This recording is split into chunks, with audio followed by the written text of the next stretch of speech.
40, versículo 8. ¿Alguien me puede ayudar? Dice algo muy... ¿Alguien puede buscar Isaías 48? Que ustedes se lo saben, lo que pasa es que no lo recuerdan. Un versículo muy popular. Gloria a Dios. Amén. ¿Qué dice Isaías?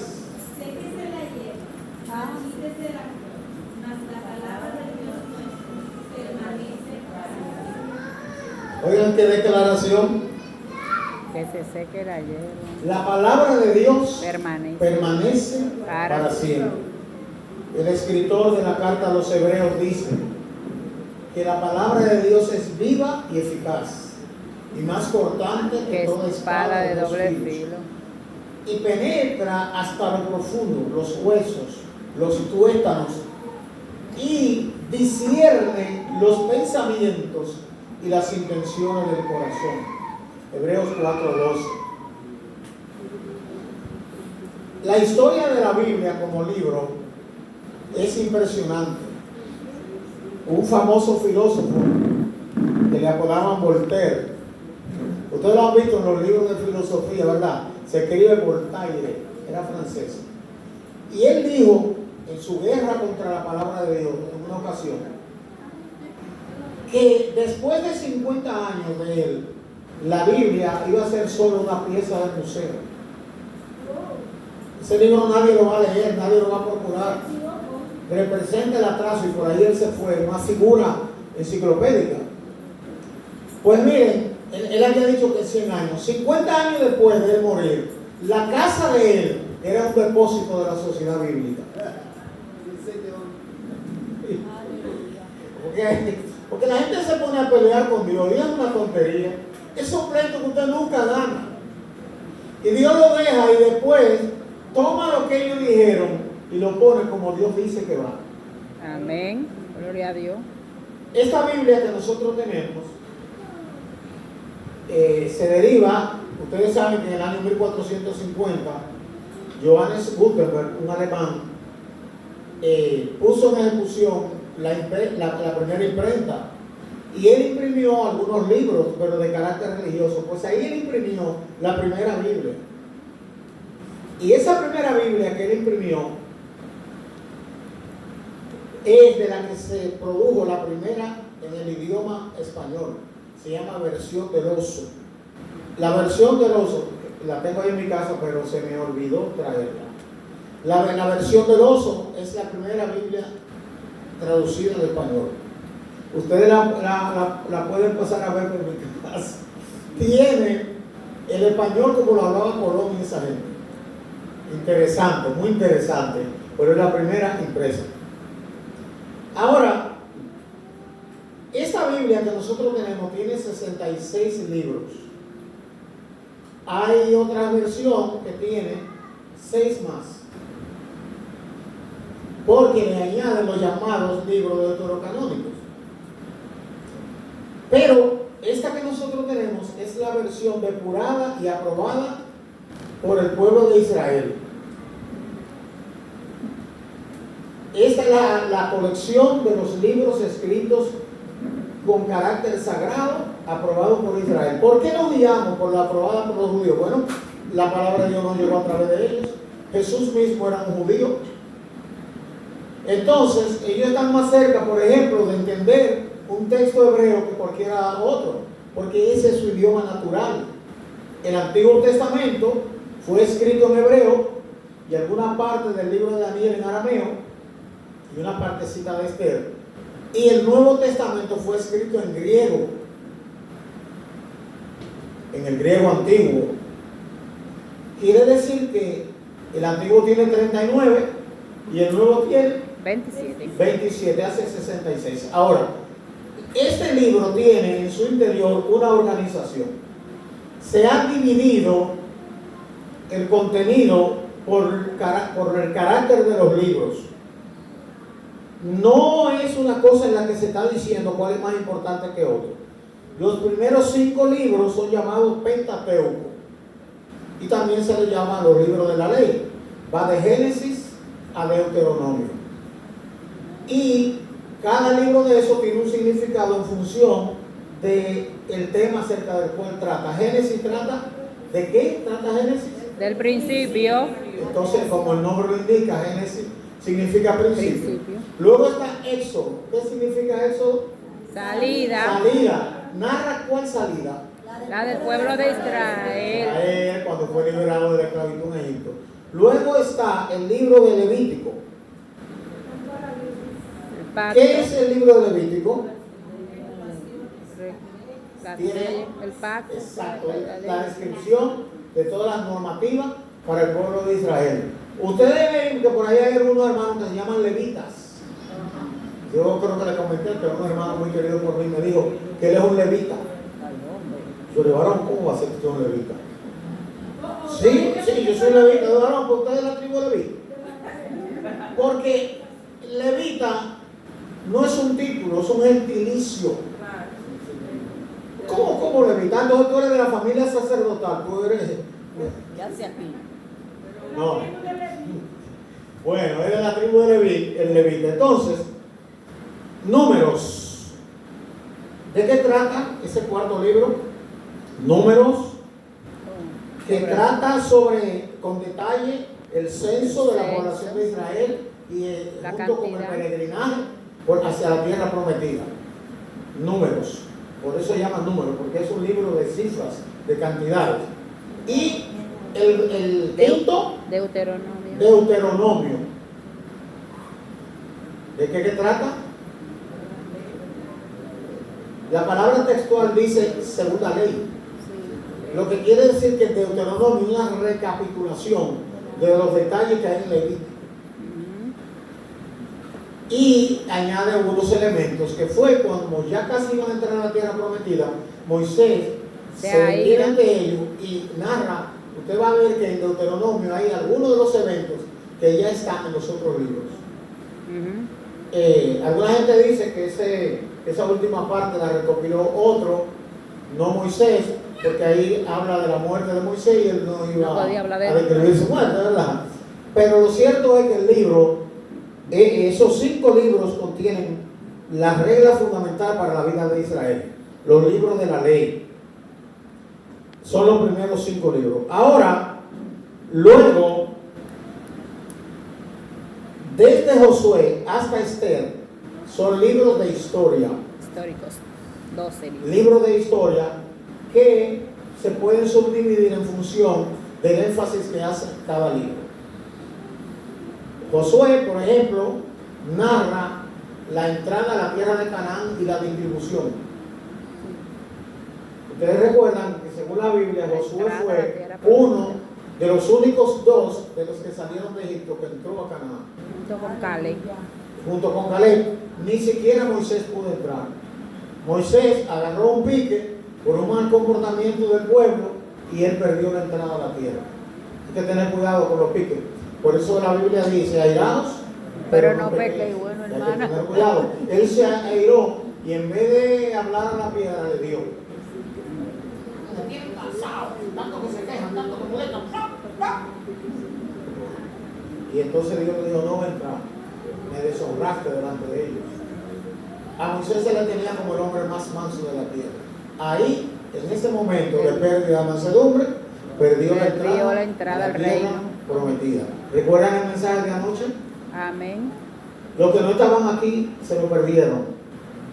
Hay que tener cuidado. Después de 40 años en Egipto, 40 años con Egipto, 40 años en el desierto, no entrar a la tierra para la cual fue llamado y comisionado para guiar al pueblo por un quille. Así decimos ahora, ¿verdad? Por un quille. Tenga cuidado, tengamos cuidado todos. Entonces, en esos libros históricos hay 3 aspectos fundamentales. Número 1, el tema del sistema de gobierno llamado teocracia, que empezó con Josué, se vivió con los jueces hasta Ruth. El sistema también en la monarquía, pero centrado en monarquía, a partir de Primera de Samuel, abarca los reyes y las crónicas.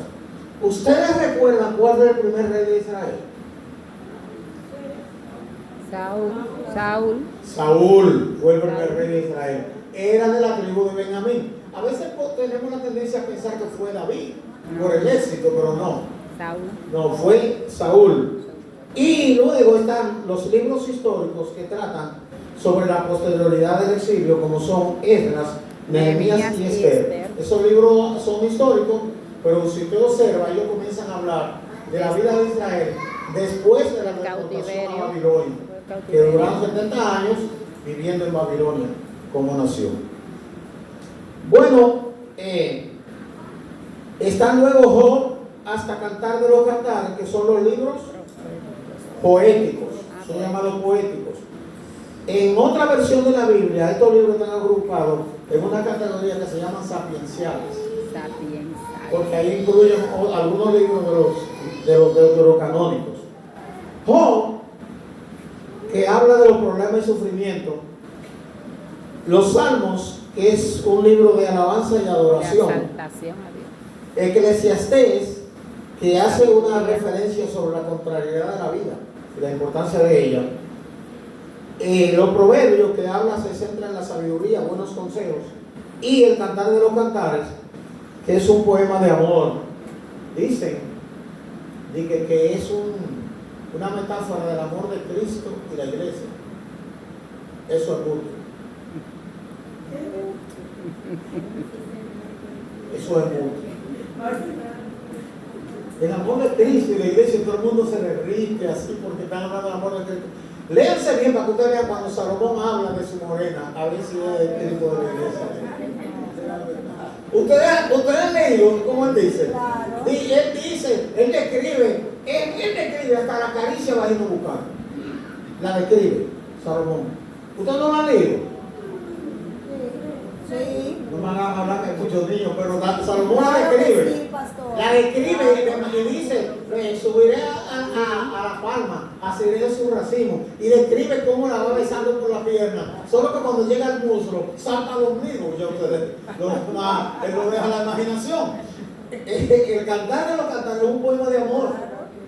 Habla del amor de la esposa y el esposo y de la fidelidad de uno a otro. Amén. Pero nos dicen que es el amor de Cristo y la iglesia y no quedamos ahí. Lea el libro para que usted vea. Sí, habla del beso de ella, de beber de sus labios. Ajá, don Juan.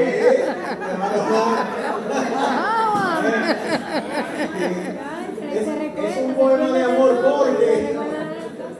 porque no es verdad que el sexo es pecado. Lo que es pecado es el adulterio y la fornicación, y la homosexualidad y el lesbianismo. Pero el sexo, ustedes saben, ¿verdad? El Señor le dijo, fructificar y multiplicaos. Así. ¿Y cómo era que lo hacía? Mirándose. O tal vez orando, Padre mío. Quiero un bebé, mándalo. La Biblia es un libro maravilloso. Un libro maravilloso. Habla hasta de lo que algunos hermanos creen que no se puede hablar en la iglesia. Bueno, luego de esos libros de poesía están los de profecía. Poesía, profecía.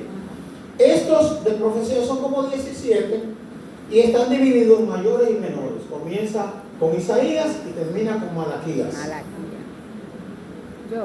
Ahí vi que en la lista hubo un lapsus, me dijo mi esposa, que no está en esa lista del libro de Joel, pero es uno de los profetas llamados menores. Los menores no que son menos profetas que los llamados mayores, sino que por el volumen del texto. Más pequeño.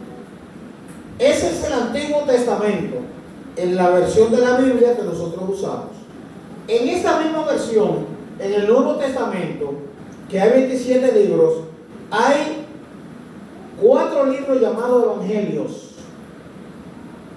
Alguien me preguntó una vez, ¿por qué tiene que haber 4 evangelios? No, hay un solo evangelio. Lo que pasa es que los relatos del evangelio están hechos por 4 hermanos distintos y cada uno, los primeros 3 se llaman sinópticos porque presentan una visión común de la vida de Cristo. Son como historia biográfica. Y el evangelio según San Juan, que es el 4, en el orden en que están los libros del Nuevo Testamento, que fue escrito por ese apóstol San Juan, que fue dirigido a la iglesia. Mateo escribió a los judíos. Marcos escribió a los romanos. Lucas a los griegos, fue específicamente a un tal Teófilo, pero era griego, y Juan a la iglesia. En orden de las fechas, El segundo va el primero de los evangelios escritos fue Marcos, no Mateo. Marcos, incluso Lucas y Mateo usaron informaciones de Marcos. de Marcos. Ustedes observan en Lucas que él dice que él averiguó con los que desde el principio fueron testigos de las cosas relativas a Cristo. Que averiguó, él claramente está diciendo, yo no estaba ahí. Debe darle una información. Lucas no era judío, era griego. Pero él era compañero del ministerio de Pablo, parece que se había convertido como el ministerio de Pablo. Y la Biblia dice que era médico. Si usted mira cómo él escribe, usted nota la diferencia, el estilo del Evangelio de Lucas es muy depurado con relación a nosotros. Porque ¿quién era Mateo? Un pescador, igual que Pedro y el mismo Juan. Lucas era un académico. Marcos tampoco era de los 12 apóstoles, pero estuvo desde niño ahí. Desde niño. Se dice que la casa donde se reunían cuando Jesús andaba, el niño, era la casa de la mamá de él. Marcos es el mismo Juan Marcos de que habla la Biblia, aquel por el cual Pablo y Bernabé tuvieron una desavenencia. Recuerdan que el libro de los Hechos lo narra. Y Bernabé estaba molesto porque Marcos fue al primer viaje misionero y al segundo no quiso ir. Era muy joven. Y Pablo dijo, no va a este viaje, él no va. Y Bernabé le dijo, él tiene que ir, ¿por qué no? Porque era sobrino de Bernabé. Y él le dijo, no va, porque no fue, no abandonó cuando se iba al segundo viaje. Él no va. Entonces, Bernabé trató de convencer a Pablo, a Pablo, pero Pablo era cerrado. Ese Pablo que ustedes ven, que tiene tanta ciencia, el tigre era difícil. Se separó. Sí, era un tipo, y Bernabé dijo, pues está bien, yo no lo voy a dejar a él. Vete tú por ahí, por aquí, y que Dios nos bendiga a los dos. A partir de ahí no se habla más de Bernabé, pero el sabio no era Pablo, el sabio era Bernabé. ¿Ustedes sabían? No era Pablo que llevaba a Bernabé, era Bernabé que llevaba a Pablo. Bernabé era de los discípulos que había estado desde el principio con Jesús. Le llamaban hijo de consolación, era un hombre manso. Y años después, Pablo le escribe a los hermanos y le dice, mándame a Marcos, que me es de mucha ayuda. Y da testimonio de cómo en sus prisiones Marcos fue de bendición para él. Tal vez, si Bernabé se lleva de Pablo, Marcos se disipa por ahí, porque era un muchacho. Entonces, se ve que Bernabé tenía la razón. Y el muchacho creció en la fe a tal nivel que Pablo testifica que él era útil. Envíamelo. El muchacho sabía mucho desde el principio, desde antes de Pablo convertirse. Que creció ahí. Creció ahí y escribió su evangelio, oigan bien, sistematizando las prédicas de Pedro. Él andaba con Pedro e iba sistematizando lo que Pedro memorizaba de la vida de Jesús. Entonces, ahí tenemos esos 4 evangelios, porque son 4 narraciones de 4 hermanos diferentes. Los primeros 3 son llamados, ¿cómo fue que dije? Sinópticos. Sinópticos, porque presentan una sinopsis, un punto de vista más o menos uniforme acerca del Señor Jesucristo. El 5.º libro del Nuevo Testamento le dicen Hechos Del Espíritu Santo. No, le dicen Hechos de los Apóstoles. Debería ser Hechos del Espíritu Santo, pero le dicen Hechos de los Apóstoles. Ahora, este es, en el sentido estricto de la palabra, el único libro histórico del Nuevo Testamento. Narra la historia desde Pentecostés. ¿Y por qué la narra desde Pentecostés? Porque la historia desde el nacimiento de Jesús hasta que fue ascendido ya él la narra en Lucas. Hechos es una continuidad de Lucas. Es el mismo autor. El evangelista Lucas, que escribió el libro, el tercero de los evangelios, fue el mismo que escribió el libro de los Hechos. Usted busca Lucas 1 del 1 al 2 y Hechos 1 del 1 al 3 y verá que tiene el mismo autor y el mismo destinatario. Bueno, a partir de ahí comienzan las llamadas epístolas. Las cartas de Pablo. 13 de ellas fueron escritas por el apóstol Pablo. En el original, la de Hebreos no tiene el autor. Algunos dicen que fue Apolos, o hay hasta quienes dicen que fue Bernabé. Lo cierto es que en el original no aparece el nombre del autor, una costumbre de la época. También en la época era costumbre escribir algo valioso y ponerle el nombre de alguien famoso dentro del pueblo de Israel. Eso se usaba. Y entonces el escritor lean la carta de los Hebreos, una maravilla, pero no sabemos el autor original. Pablo escribió cartas a iglesias en particular, desde Romanos hasta Segunda de Tesalonicenses. La carta a Timoteo, que fueron 2, se llaman, junto con la de Tito, cartas pastorales, porque él escribió a esos pastores consejos sobre cómo llevar la cosa. Y a Tito también, la carta a Tito. Escribió a Filemón, que era un hermano que, como era propio de la época, era esclavista. Y a ese hermano se le fugó un siervo llamado Onésimo.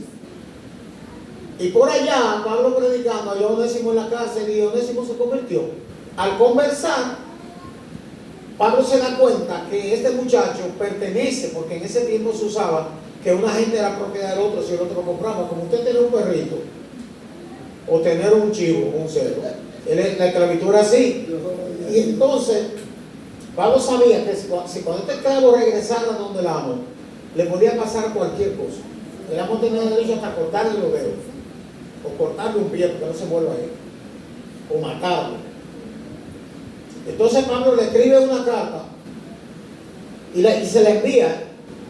Algunos dicen que el propio Onésimo llevaba la carta junto con otro hermano y le dijo: te estoy mandando esta carta y te estoy mandando a ese hermano para que tú lo recibas no como un siervo sino como un hermano.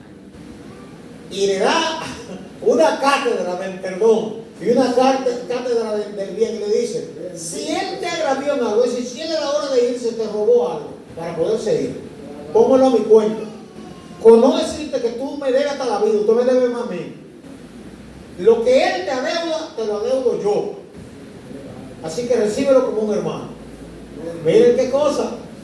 A los que aman a Dios, todas las cosas. el muchacho halló la salvación en la cárcel y halló hasta que cuando llegó a la casa un buen trato y la libertad. Porque a partir de ahí, Filemón cambió. Dijo: espérate, me está hablando el apóstol y es verdad que yo le debo mucho. Es como que le estoy pagando. Pablo le dijo: te estoy cobrando lo que tú me debes. Entonces, como él te debe, date por pago. Esa enseñanza ahí es una de las enseñanzas cardinales de la Biblia y es el principio del perdón. Hay que aprender a perdonar. Oiga bien, hay que aprender a perdonar. Una de las maravillas de las enseñanzas de la Biblia, que es una de las cosas que más necesita el mundo. Siempre digo que cuando a ti te ofenden es porque el otro agarró un pegote de lodo y te lo tiró. Y se te alojó en el corazón. Y a veces, cada vez que tú ves a ese o a esa, te da el mal olor del lodo que tiene en tu corazón, que te lo tiró él, pero que está en tu corazón. ¿Quién está sucio? Usted, que tiene su lodo en su corazón. El otro, a lo mejor, después que tiró el lodo, fue y se lavó la mano. No lo tiene en su corazón y usted sí lo tiene. Usted quiere estar limpio porque le molesta lo que le hicieron. Saque ese lodo. Y siempre digo para los que dicen: él fue que me ofendió a mí, que venga a pedirme perdón. O sea que usted quiere que le pidan perdón. Usted está deseando perdonar. Como usted desea perdonar, hágalo sin que se lo pidan, porque usted quiere perdonar. Si que venga un premio y hay hasta quienes dicen: ni vivo ni muerto lo perdona, usted se va a perder. ¿Cómo es que dicen los rodacucos? Se lo va a llevar el diablo. Es para el infierno que va. Porque si usted no perdona, si usted se queda con la suciedad que hay en su corazón porque el otro se la tiró, reprenda eso. En el Evangelio según San Mateo, capítulo 18, Pedro le dijo al Señor: Señor, ¿hasta cuántas veces perdonaré a mi hermano que pecare contra mí?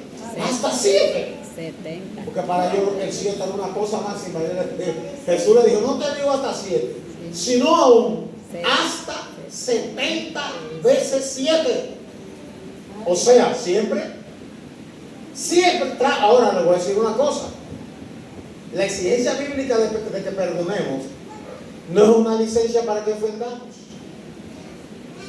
Porque las ofensas son rasguñitos en el corazón. Y hay gente que se dedica a hacer rasguños en el corazón del otro con actitudes y a veces hasta con la lengua.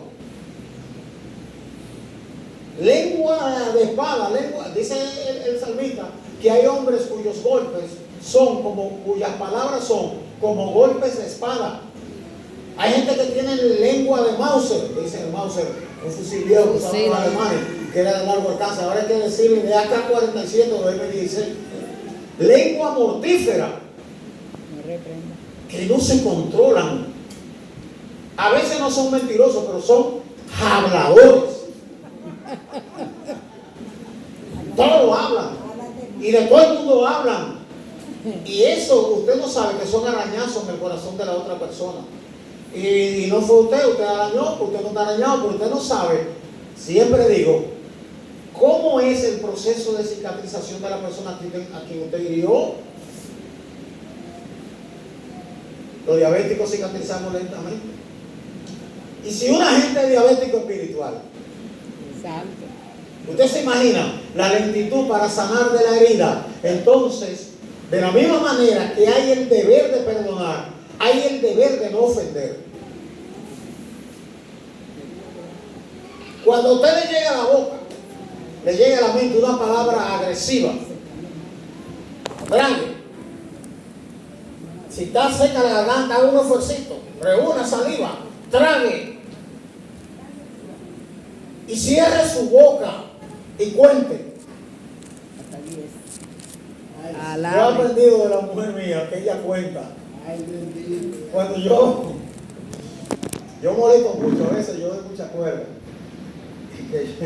Y ella, cuando yo le digo una de esas cosas, ella comienza.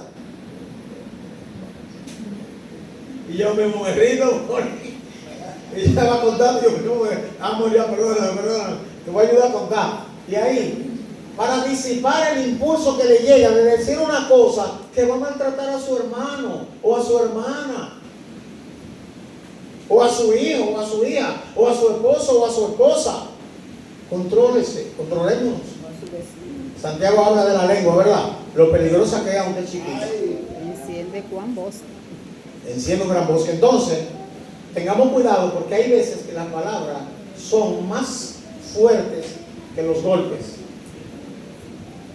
Hay palabras que producen una laceración emocional más fuerte que una bofetada. Entonces, cuidemos a nuestros hermanos, no ofendamos. Y cuando usted tenga que hablar de alguien, hable de lo bueno. Aunque haya 200,000 cosas malas, hable lo bueno. Amén. Hable lo bueno, porque usted sabe eso, hermano, porque la Biblia dice que no maldigamos, porque somos herederos de bendición y no de maldición. Y usted sabe lo que es maldecir, usted sabe el retruécano que yo hago, ¿verdad? Malde. Dígalo al revés. Decir mal. Lo que la Biblia nos está diciendo es que no digamos mal del hermano. Aunque sea verdad. No toda la verdad se dice. Hay gente que usa la verdad como un arma contra el otro. Debe ser de eso. Hay verdades que hay que callárselas porque dañan, aunque sea verdad.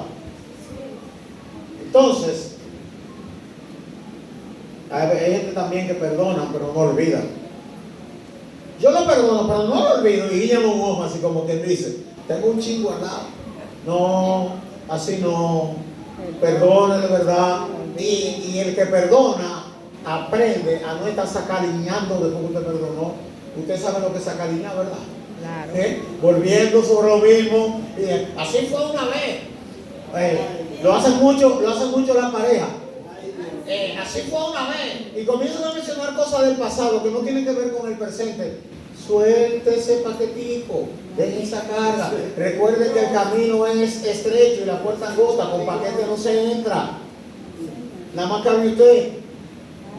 Entonces, esa es una de las formas como podemos obstruir al enemigo en su esfuerzo contra nosotros, perdonando y no ofendiendo. Entonces, después de Hebreos hay las cartas generales, epístolas generales, que son Santiago, primera y segunda de Pedro, primera, segunda y tercera de Juan y Judas. Son generales. Y por último está el único libro profético del Nuevo Testamento, que es Apocalipsis. La palabra Apocalipsis significa revelación. Usted se da cuenta que las cosas no están al azar. La Biblia es un libro estructurado y cada libro de eso trata de temas. A algunos les molestan algunas cosas de la Biblia, a mí también.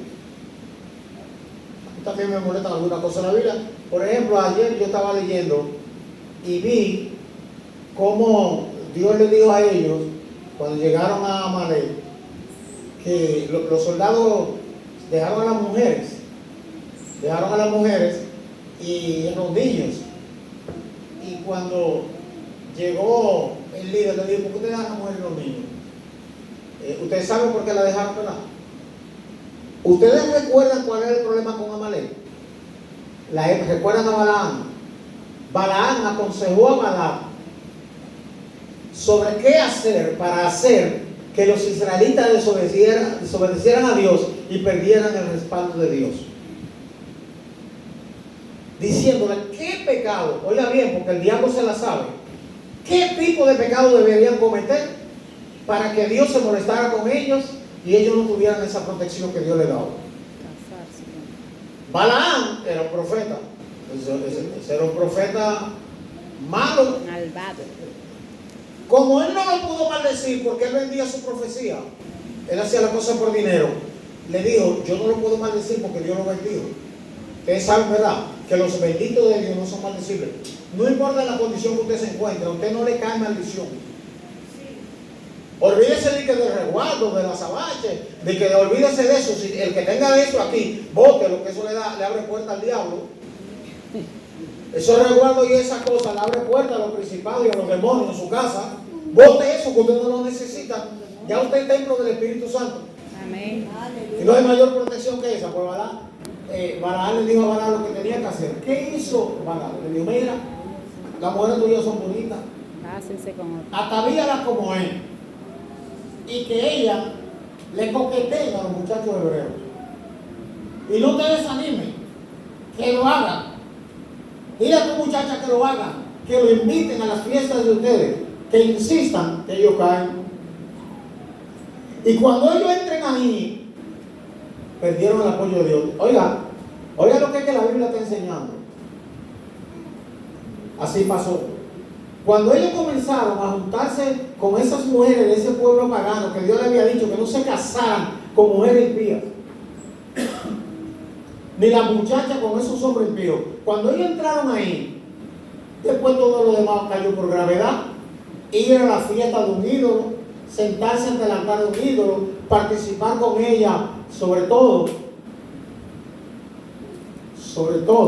los varones, porque las mujeres son las que gobiernan. Algunas mujeres no se dan cuenta. Y no gobierna la que brinca arriba y le rompe los botones o la ruina la cara. Gobierna la sabia, edifica la sabia. Amén, gloria a Dios. Recuerden que la mujer fue hecha a causa del hombre, como una solución al problema del hombre. No es bueno que el hombre esté solo, dijo Jehová, no es bueno. Pues un hombre puede estar solo, pero no es bueno. ¿Y cómo Dios resolvió esa falta de bondad? Le trajo una mujer. Y él se puso contentísimo. A partir de ahí Satanás dijo: por aquí es que lo voy a agarrar. Sí, porque si voy donde él me va a venir con todo lo que sabe y la cosa.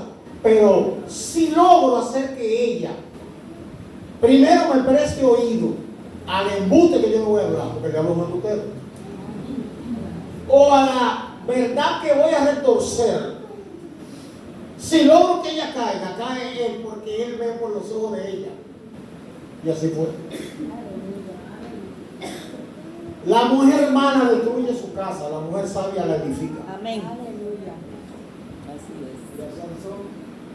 es. Amor, tenemos que hacer una reunión de hembras y varones, porque necesito hablar alguna cosa, pero no puedo decirla a ti, porque tú eres mixto.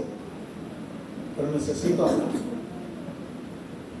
Yo sé que a algunos no les gusta, o no les gusta, ¿verdad? Pero hay que hablar algunas cosas que la Biblia aconseja para que el hogar sea fuerte, para que el diablo no saque ventaja. Y hay que decirlo clarito. Nos vamos a reunir, hacerlo clarito. Y no tardamos. Los varones de Israel pecaron cuando se fueron tras esas mujeres bellas, pero que no eran mujeres temerosas de Dios. No eran mujeres temerosas de Dios. Y así,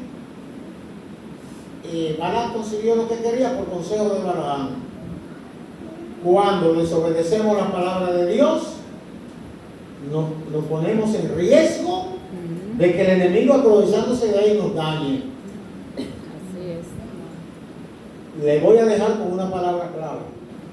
La Biblia dice: arrepentidos, para que vengan de la presencia del Señor tiempos de refrigerio, tiempo de alivio. La palabra clave es arrepentimiento. Gloria a Y Dios. el que se arrepiente siempre alcanza misericordia. Misericordia. Leamos la Biblia, que Dios en su misericordia nos la dejó ahí. ¿Y cómo fue que leímos? ¿Qué dice Isaías?